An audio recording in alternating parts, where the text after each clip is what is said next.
That bag you've flown with a dozen times? It might not make it past the gate in 2026? Your favorite travel outfit? Could get you denied boarding? That wheelchair assistance you're counting on? The rules just changed. I'm talking about 8 major airport and airline rule changes rolling out right now that most travelers have zero idea about. And number 3 is already causing massive confusion at security checkpoints across the country. A business traveler just paid $85 for a bag she's carried on for years. A couple got turned away at the gate over clothing. A passenger who genuinely needed wheelchair assistance waited 90 minutes because the system was overwhelmed. By the end of this video, you'll know exactly what's changing, how it affects your next trip, and the one phrase that protects you when these new rules catch you off guard. Let's jump in. Number 8. The civility campaign nobody asked for. Here's what the Department of Transportation doesn't want you focusing on. They just launched a civility campaign telling passengers to say please and thank you. Yes, you read that right. The government is now reminding adults to use basic manners. Why? Because there have been 13,800 unruly passenger incidents since 2021. 1 in 5 flight attendants experienced physical incidents in 2024 alone. But here's the part that should make you angry. Instead of addressing why passengers are frustrated, shrinking seats, hidden fees, terrible customer service, they're blaming you for not being polite enough. Secretary Duffy posed questions like, "Are you saying thank you to your flight attendants? Are you helping pregnant women with overhead bins?" Look, most travelers are already polite. The real issue? Airlines have made flying so miserable that tensions are at an all-time high. Here's what you do. Yes, be kind to flight attendants. They're not the problem. Document poor airline service when it happens. Know your passenger rights before you fly. Don't let airlines gaslight you into thinking you're the problem. Rule of thumb: kindness costs nothing, but don't confuse civility with accepting terrible service. Insider move: if you experience genuinely poor treatment from crew, file a DOT complaint within 24 hours. Airlines respond faster to official complaints than social media rants, but this civility push is nothing compared to what they're doing with dress codes. Number 7. The dress code enforcement disaster. This is the rule change catching travelers completely off guard with wildly inconsistent enforcement. Here's what's happening. Airlines are cracking down on dress codes, but enforcement is all over the place. Delta just banned AI-equipped glasses like Ray-Ban smart glasses. You literally cannot board wearing them. Most airlines now strictly enforce a 2-item carry-on limit: backpack, sling bag, and carry-on suitcase. You're getting stopped. But here's where it gets absurd. A United passenger took off his pants mid-flight and faced 0 consequences. Meanwhile, other travelers have been denied boarding because their shorts were too short. Spirit updated their dress code to explicitly ban passengers who are barefoot, inadequately clothed, or wearing see-through outfits. One traveler was stopped for a crop top. Another sailed through in basically pajamas. The confusion is the strategy. Inconsistent enforcement keeps you guessing and compliant. Here's your action plan. Dress conservatively for flights. Business casual is your safest bet. No crop tops, short shorts, or see-through clothing. Leave AI glasses at home or in your checked bag. Stick to the 2-item carry-on limit strictly. Pro tip: if you're denied boarding for dress code violations, ask for the specific policy in writing. Many gate agents are making up rules on the spot. The magic phrase: "Can you show me where that's written in your official policy?" Think inconsistent dress codes are bad? Wait until you see what's happening to wheelchair assistants. Number 6. The wheelchair assistance crisis. Here's what airlines and airports don't want you to know. Wheelchair assistance just got significantly worse for people who actually need it. The problem has 2 parts. First, Jetway Jesus incidents, where able-bodied passengers fake needing wheelchair assistance to skip lines, have increased 30% at major airports. This siphons resources away from people who genuinely need help. Second, and this is the part that should outrage you, the Department of Transportation just paused enforcement of new rules that were supposed to protect disabled travelers.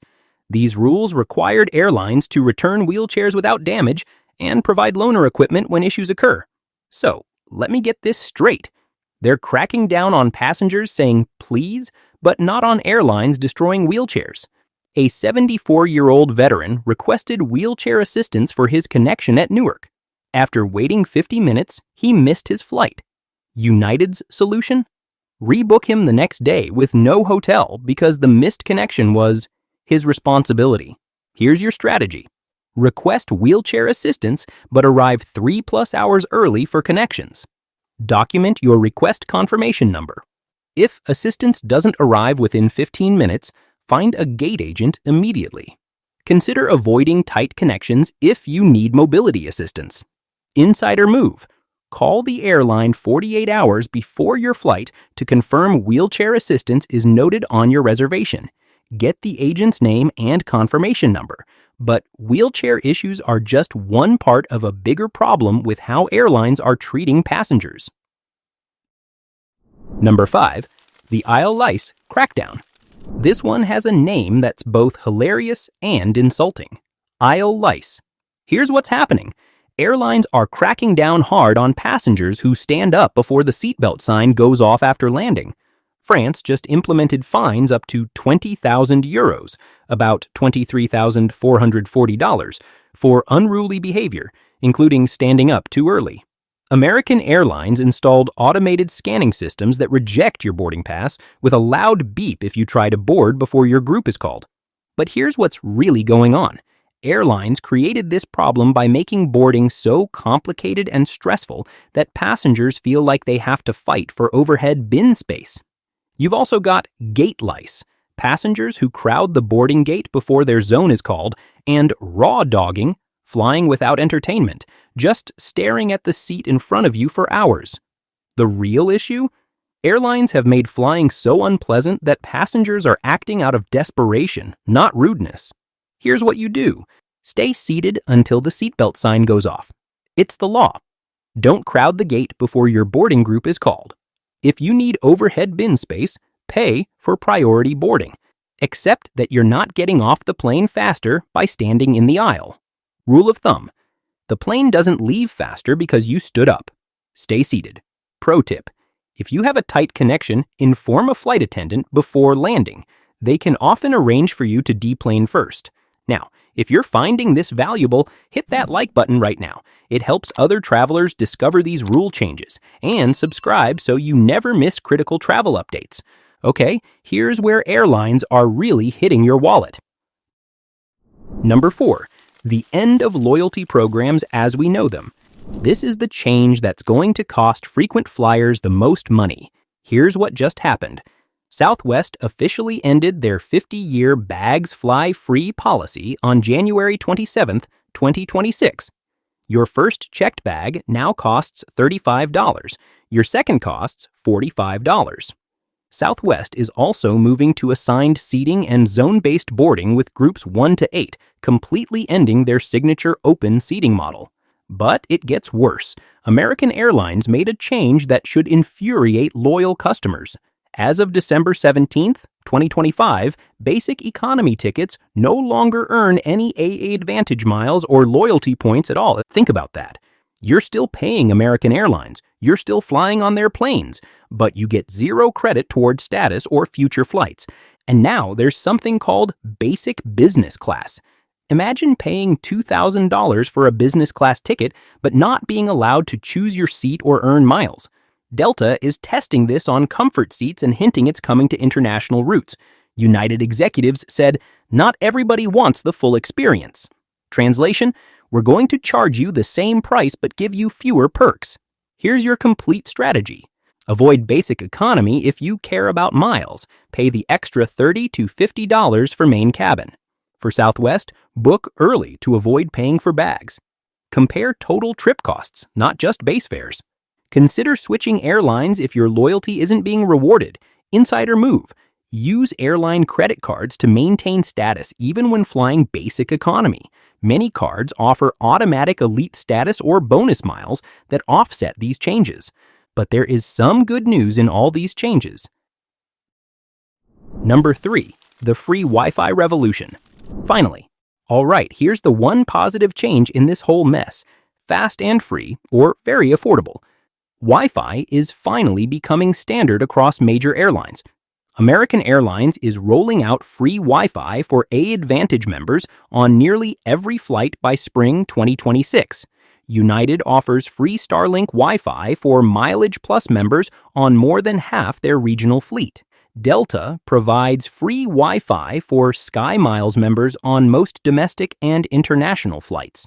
Southwest gives free Wi-Fi to all Rapid Rewards members, and JetBlue has offered free Fly-Fi for all passengers for years. But here's the catch. You need to be a loyalty program member. If you're not signed up, you're paying $8 to $25 per flight. One traveler paid $25 for Wi-Fi on a 16-hour flight from Canada to Thailand and said it made the flight go by so fast because she could work and stream entertainment. Here's what you do. Sign up for every airline's free loyalty program before you fly. Download the airline app. Many require app-based login for free Wi-Fi.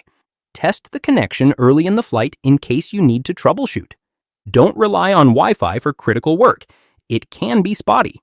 Pro tip: if you're paying for Wi-Fi and it doesn't work, immediately request a refund through the airline app or website. Most airlines will credit you without argument, but free Wi-Fi won't help you if you can't get into the airport lounge. Number 2. The lounge access apocalypse. Here's what frequent travelers are discovering the hard way. Priority Pass and lounge access are becoming worthless. The problem is simple. When everyone has lounge access through credit cards and loyalty programs, the lounges fill up and people get denied entry. Delta Sky Clubs have been particularly overcrowded, with the airline implementing new caps on annual lounge visits and requiring exceptionally high spending to unlock unlimited access. One traveler said, "I used to love having Priority Pass, but lately I keep getting rejected. I'll show up and they'll say there's a 45-minute wait or they're at capacity." Here's your action plan. Arrive at lounges early. They fill up fast during peak hours. Have a backup plan. Airport restaurant, quiet gate area. Use a VPN on all public Wi-Fi. This is non-negotiable. Consider whether lounge access credit cards are worth the annual fee anymore. Insider move. Some lounges have quiet rooms or secondary locations that are less crowded. Ask the front desk if they have overflow space available. And speaking of security, this next change is causing travelers to miss flights. Number 1. The travel authorization nightmare. This is the change that's already causing the most problems at airports right now. Here's what's happening. Airlines are increasingly denying passengers boarding because they don't have the right travel authorization, and most travelers have no idea these requirements even exist. The UK's ETA, Electronic Travel Authorization, is already required. You need to apply online before you travel, and airlines will check for it before letting you board. Europe's ETIAS is delayed until late 2026, but when it launches, you'll need to apply online and pay around $8 before entering most European countries. Why are airlines so strict about this? Because if they let you fly without proper documentation and you get denied entry at your destination, they're responsible for flying you back at their own expense. A family showed up at JFK for their London vacation. They had valid passports but hadn't applied for the UK ETA. The airline denied them boarding. They lost their $3,200 in flights and hotel reservations. Here's your complete strategy. Research entry requirements 60 days before international travel. Apply for ETAs and travel authorizations as soon as they're available. Print confirmations and keep them with your passport. Arrive at the airport 3+ hours early for international flights. Budget extra time at European immigration. It's going to be slow. The magic phrase, "I have all required travel authorizations. Would you like to see my confirmation?" Pro tip, check the embassy website of your destination country, not just the airline website. Airlines sometimes have outdated information. Now, knowing these 8 rule changes won't matter if you don't have the right documents and items packed correctly for TSA screening. Most travelers are making critical packing mistakes right now that are getting them stopped, delayed, or even fined at security checkpoints. And it's not just about liquids anymore. TSA's new scanners are flagging items that used to sail through without issue. I created the TSA Survival Kit specifically to solve this problem. It's a complete checklist of what to pack, what to avoid, and the exact phrases to use when the TSA stops you. Travelers who use this system get through security 40% faster and avoid 95% of common TSA issues. You can grab the TSA Survival Kit at the link in the description. Don't let these 2026 rule changes cost you hundreds of dollars or ruin your next trip. Safe travels, and I'll see you at the airport.